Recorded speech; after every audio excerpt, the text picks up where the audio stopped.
Olá. Hoje a gente mergulha numa pergunta essencial, né? Por que a gente acredita no que acredita?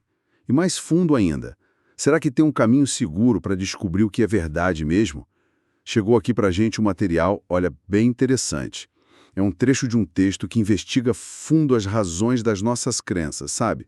Desde as influências sociais, psicológicas, até os argumentos mais filosóficos que a gente usa. E a nossa missão aqui é desempacotar isso. Vamos dar uma olhada nas bases da crença, pensar sobre o peso da lógica, da evidência e entender por que essa busca pela verdade, ainda mais em áreas como moralidade e religião, realmente importa, sabe? Preparados para essa análise? Então, o ponto de partida do material é uma pergunta feita num seminário, bem direta.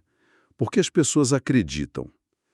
O autor, citando um tal de James Sire, organiza as respostas em 4 gavetas, digamos assim.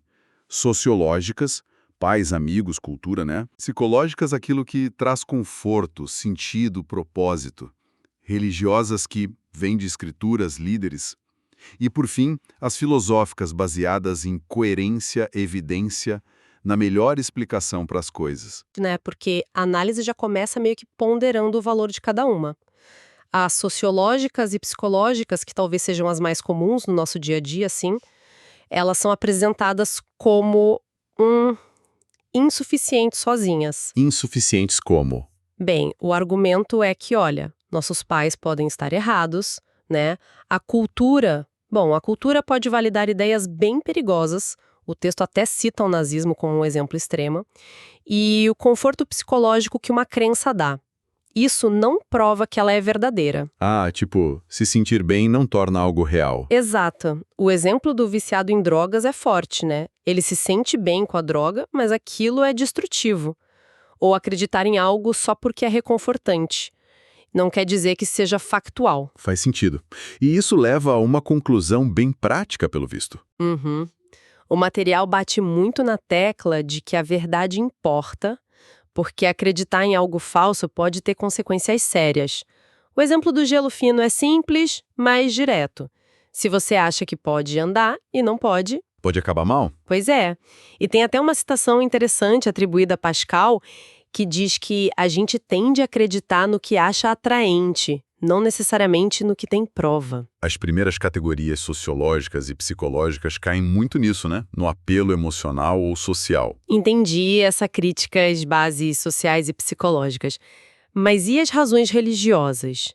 Acreditar porque, sei lá, a Bíblia diz ou um líder religioso falou. Isso não teria um peso diferente? Olha, o texto levanta um problema aí. Tem tantas religiões, né? Com escrituras, autoridades, e elas muitas vezes discordam em pontos cruciais. E aí, qual escolher? Tipo o exemplo que deram sobre Jesus. Exato. A Bíblia e o Alcorão sobre a morte dele. Um diz que morreu e ressuscitou, o outro nega a crucificação. Os dois não podem estar certos ao mesmo tempo sobre o mesmo fato histórico. Certo. Logicamente impossível. Então, segundo o material, isso mostra que a gente precisa de algo fora dessas fontes religiosas para avaliar. Evidências históricas, filosóficas, para ver qual delas, se alguma, bate mais com a realidade. E essa busca por avaliação externa leva direto para a última categoria. A filosófica. Que, pelo que eu tô pegando, não é só a filosofia acadêmica, né? É mais um método geral de usar a razão, lógica, evidências, para chegar na explicação mais, digamos, racional. Isso, exatamente. A abordagem filosófica nesse sentido é vista como o caminho para uma crença, assim, justificada. Uma crença que tem boas razões por trás, que vai além do porquê sim ou do porquê me sinto bem.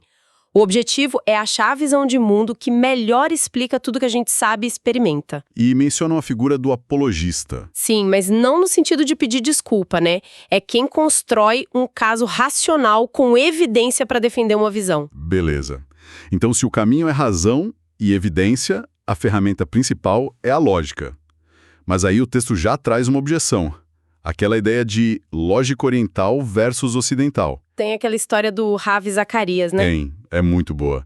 Ele deu uma palestra nos Estados Unidos defendendo o Cristo como o único caminho usando a lógica do ou, né? Ou é Cristo ou não é. Aí um professor universitário foi questionar. Ah, sim. Falou que essa lógica era ocidental demais e que na Índia, de onde o Zacarias era, usariam a lógica do tanto quanto, salvação tanto por Cristo quanto por outros meios. O irônico é que era um ocidental ensinando lógica oriental para um indiano. Pois é. E a resposta do Zacarias foi o que o texto chama de tática do papaléguas, né? Usar o argumento do outro contra ele mesmo. Como assim? Ele perguntou para o professor: então, professor, quando eu estiver na Índia, eu devo usar apenas a lógica do tanto quanto ou eu posso usar outras? Nossa, deixou o professor sem saída. Exatamente. Para defender a lógica do tanto quanto como a única válida ali, ele teve que usar a lógica do apenas ou. Ele estava dizendo que só aquela lógica servia, excluindo a outra. Ele caiu na própria armadilha. Que sacada genial. Usou a lógica que o professor criticava para mostrar a falha no argumento dele. Perfeito. E a conclusão que o material tira disso é forte. Leis lógicas básicas, tipo a da não contradição, algo não pode ser e não ser ao mesmo tempo. São universais, não é invenção cultural. Como matemática ou gravidade. Isso. Funciona em qualquer lugar. O exemplo do ônibus na Índia é ótimo. Ou é você ou o ônibus naquele espaço. Nunca os dois juntos. Tentar negar isso é minar a própria capacidade de pensar, de argumentar, é serrar o galho onde você está sentado. E mencionam até a ideia radical do Avicena. Ah, sim. Meio chocante, né? Para quem negasse a lei da não contradição, ele sugeria ser espancado e queimado até admitir que ser espancado é diferente de não ser espancado. Um pouco extremo, mas o ponto da universalidade da lógica ficou claro. Agora, mesmo com a lógica, a gente sabe que filósofos importantes questionaram nossa capacidade de conhecer a verdade, né? Especialmente sobre coisas além da experiência direta, tipo Deus. Hume e Kant são os nomes que aparecem. Como a análise lida com o ceticismo do Hume? Bom, Hume era um empirista radical. Dizia que conhecimento real só vem dos sentidos ou de verdades por definição, tipo, triângulos têm 3 lados. O resto, metafísica, teologia, seria sofisma e ilusão, para jogar no fogo. Isso virou o tal princípio da verificabilidade empírica. Uma ideia que teve muita força, né? Mas que, segundo a análise, tem um problema interno sério. A tática do papaléguas de novo. Como ela se aplica aqui? A própria frase principal de Hume: só tem sentido o que é verificável pelos sentidos, ou verdade por definição. Essa frase em si, ela é verificável pelos sentidos? Não. Ela é verdade por definição? Também não. Ou seja, o próprio princípio não atende ao critério que ele estabelece. Exatamente. Pelas regras do próprio Hume, o princípio dele seria sem sentido. Ele se autorrefuta. O texto até conta uma história do Norman Geisler usando isso numa aula para desmontar o argumento do professor positivista dele. Simples e direto. Então esse ceticismo radical do Hume parece não se sustentar. Entendi a crítica a Hume, mas e Kant? O argumento dele parece mais elaborado, né? Aquela coisa de não conhecermos o mundo em si, o númeno, só as aparências, os fenômenos, filtrados pela nossa mente. Isso ainda soa plausível para muita gente. Sem dúvida, Kant é um gigante. Mas a análise aqui também aponta inconsistências lógicas. Primeiro, tem uma contradição na própria afirmação. Kant diz saber algo sobre a realidade última, o número. O quê? Ele diz saber que ela é incognoscível. Ué, mas se ele sabe isso sobre ela, ela não é totalmente incognoscível, já é um conhecimento, né? Ah, entendi. É uma contradição. E segundo, ele parece cair no que o texto chama de falácia do nada mais. Para ele poder dizer que a gente só conhece as aparências, fenômenos, e nada mais da realidade, número, ele precisaria ter acesso aos dois para comparar. Mas a teoria dele mesmo diz que isso é impossível. Então, se a gente não pode nem fazer essa comparação, faria mais sentido assumir que nossa percepção, na maior parte do tempo, corresponde à realidade. É o que a Naense sugere. Em vez de pensar que a mente cria o que a gente vê, a ideia seria que a mente capta a realidade. Nossos sentidos seriam como janelas, não como telas de projeção. A árvore lá fora que causa a imagem na mente, não o contrário, como um selo na cera. A crítica a Kant, então, é que essa separação radical dele acaba sendo meio insustentável e talvez desnecessária. Ok. Então, se esses desafios do ceticismo e agnosticismo podem ser respondidos, como é que o material diz que a gente realmente conhece a verdade? Qual o caminho proposto? Olha, o ponto de partida são aqueles primeiros princípios lógicos que a gente já falou. Lei da não contradição, terceiro excluído, ou é ou não é, sem meio termo. Essas coisas não são provadas, são autoevidentes. São as ferramentas básicas do pensamento, sabe? Como os olhos para ver. A gente não vê os olhos, mas vê com eles. Certo, são o fundamento. A partir daí, a gente usa a lógica, principalmente a dedução, para checar a validade dos argumentos. A dedução garante que, se as premissas forem verdadeiras, a conclusão também será. O exemplo clássico: todo homem é mortal, Sócrates é homem, logo Sócrates é mortal. Válido. Mas a lógica sozinha não diz se todo homem é mortal é verdade. Ah, ela garante a forma, mas não o conteúdo das premissas. Exato. Dá para ter um argumento válido com premissas falsas.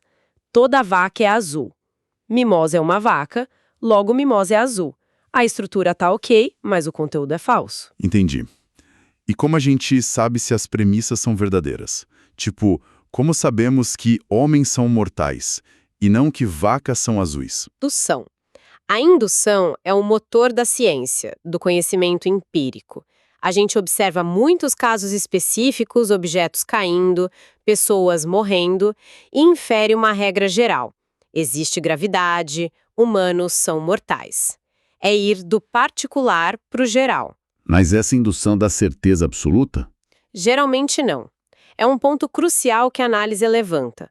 A maioria das conclusões indutivas nos dá alta probabilidade. A gente não viu todos os homens morrerem para ter 100% de certeza. A gente vive com graus de certeza, baseados nas evidências que tornam algo extremamente provável. Como confiar que a cadeira não vai quebrar ou que a comida é segura? Exatamente, baseado em experiências passadas. Existe a indução perfeita, tipo contar todas as cadeiras numa sala pequena, mas isso é raro. A gente opera com probabilidades muito altas na maior parte do tempo. Faz sentido para o mundo que a gente vê e toca. Mas e coisas que não são diretamente observáveis? Tipo, a mente de outra pessoa ou Deus. Esse método ainda vale? A análise argumenta que sim. O método é o mesmo. A gente investiga causas invisíveis, olhando para os seus efeitos visíveis. Como a gravidade. Ninguém vê a gravidade, só os efeitos dela. Perfeito. Ou a mente de quem escreveu um livro. A gente não vê a mente, a inteligência, mas a gente vê o efeito. O livro, organizado, com sentido. E por indução, por experiência, a gente sabe que informação complexa sim vem de uma mente, não do acaso. Certo. Então a proposta é que a gente pode usar o mesmo raciocínio para investigar a possibilidade de uma inteligência por trás do universo. Procurar por efeitos no universo que pareçam apontar mais para uma causa inteligente do que para processos cegos aleatórios. E o primeiro grande efeito que o material menciona é a própria origem do universo. Entendi. O que nos leva àquela pergunta que sempre surge, né? Tá, legal, mas e daí? Para que se importar tanto com a verdade, ainda mais em moralidade, religião? Aquela resposta do aluno no texto, não sei e não me importo, reflete um sentimento que existe, né? Existe, com certeza, mas a análise bate de frente com essa apatia. Argumenta que essas crenças sobre verdade, moral, religião, elas têm consequências enormes, que a gente não pode simplesmente ignorar. Consequências como? Na moralidade, por exemplo? Olha, na moralidade, mesmo quem diz que não acredita em verdade moral universal, geralmente fica indignado se for tratado de forma imoral, né? Se for roubado, enganado, isso já mostra uma certa inconsistência. E pensa na economia. Ela depende de confiança, de honestidade. Escândalos morais quebram empresas. Nossas escolhas morais moldam quem a gente é. E as leis também, né? Todas as leis. Elas se baseiam em alguma ideia do que é certo ou errado sobre vida, propriedade, liberdade. A questão não é se vamos ter leis baseadas na moral, mas qual moral vai ser a base e de quem. Aí vem os exemplos históricos pesados, né? A decisão Dred Scott nos Estados Unidos tratando negros como propriedade, ou os nazistas com a ideia de raça inferior. Crenças morais falsas podem levar a desastres humanitários. Pesado. E na religião? Na religião, as consequências podem ser aqui e agora, e, dependendo da crença, eternas. Se alguma religião estiver certa sobre vida após a morte, ignorar isso é complicado. A história do oficial da Marinha sobre a Bíblia, se for verdade, tô ferrado, pega esse ponto. Mas mesmo sem pensar na eternidade, as crenças religiosas moldam o presente. Como assim? O texto compara, por exemplo, o impacto de ensinar ódio religioso versus amor ao próximo. Ou ensinar que humanos são só animais, acidentes cósmicos versus ensinar que temos valor intrínseco. Até a forma de lidar com o sofrimento muda. A análise contrasta a resignação que pode vir de algumas interpretações do karma com a ação motivada pela caridade cristã, como no caso da Madre Teresa. As visões de mundo levam a ações diferentes. Entendi. A conclusão é que não dá para simplesmente ignorar essas questões. Exato. A análise defende que dar de ombros para a verdade em moral e religião não é uma posição neutra, é uma aposta perigosa. As ideias têm consequências reais. Temos, segundo o texto, uma responsabilidade de buscar a verdade e viver de acordo. Resumindo então nossa conversa de hoje, a gente viu que muitas crenças vêm de fontes meio instáveis, tipo pressão social ou só o que nos faz sentir bem. A análise aponta para uma abordagem mais filosófica, usando lógica e evidência como um caminho mais firme. Rebatemos algumas objeções céticas importantes, tipo as de Hume e Kant, mostrando que elas parecem ter problemas lógicos internos. Vimos que conhecer a verdade envolve partir de princípios lógicos básicos e usar observação e indução para entender o mundo, mesmo que isso nos dê mais probabilidades altas do que certezas absolutas. E, crucialmente, vimos que a verdade, especialmente em moral e religião, importa sim, e muito. Não tá para só dizer, e daí? Exatamente. E ficou essa sugestão no ar, né?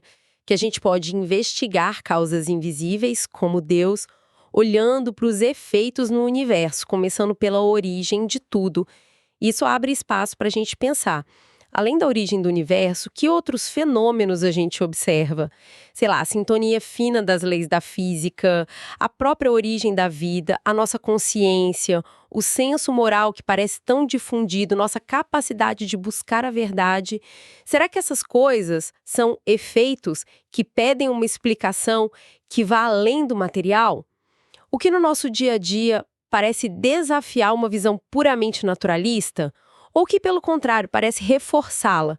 Pensar sobre como a gente mesmo avalia as verdades que chegam até nós todo dia pode ser um exercício bem valioso.